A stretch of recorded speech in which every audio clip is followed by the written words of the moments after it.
Hi friends, ఎలా ఉన్నారు? అందరూ బాగున్నారా? Welcome back to Sohil blogs. ఈరోజు అయితే మా మేడంని తీసుకొని అయితే రియాజ్ సెంటర్లో ఉన్న మెయిన్ బిల్డింగ్ మమ్లక టవర్ దగ్గరికి అయితే వచ్చేసిన. దాన్ని Kingdom tower of Saudi Arabia కూడా అంటారు. ఇదైతే చాలా అందమైన బిల్డింగ్. ఎందుకంటే నైట్లో చాలా లైట్స్లతో కూడిన మంచి అందమైన వ్యూని అయితే ఇస్తుంది ఈ బిల్డింగ్.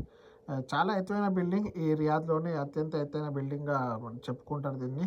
ఇప్పుడైతే మేడం అయితే ఇందులో ఒక షాపింగ్ చేయడానికి వెళ్ళింది. మనమైతే బయట వెయిట్ చేస్తున్నా ఇక్కడైతే గేట్ దగ్గర. ఇప్పుడైతే టైం అయితే 3 అవుతుంది. మేడం ఎప్పుడు వెళ్తుందో తెలియదు.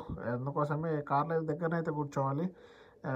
ఎక్కువ దూరం పోయి మనం వీడియో అయితే చూపించలేము. ఎందుకంటే ఎప్పుడు కాల్ వస్తుందో తెలియదు, ఎప్పుడు వెళ్తారో తెలియదు కాబట్టి మనం కూడా ఇప్పుడైతే వెయిట్ చేద్దాం. ఇక్కడ నుంచి అయితే వెళ్ళిపోవచ్చు మనం కూడా. ఇంకొక గంట అయితే మనకు కూడా ఇఫ్తార్ టైం అవుతుంది కాబట్టి వీడియో నచ్చినట్టయితే లైక్ అండ్ సబ్స్క్రైబ్ చేసుకోవడం మర్చిపోకండి. నాకు కూడా సపోర్ట్ చేస్తారని ఆశిస్తున్నా. బాయ్.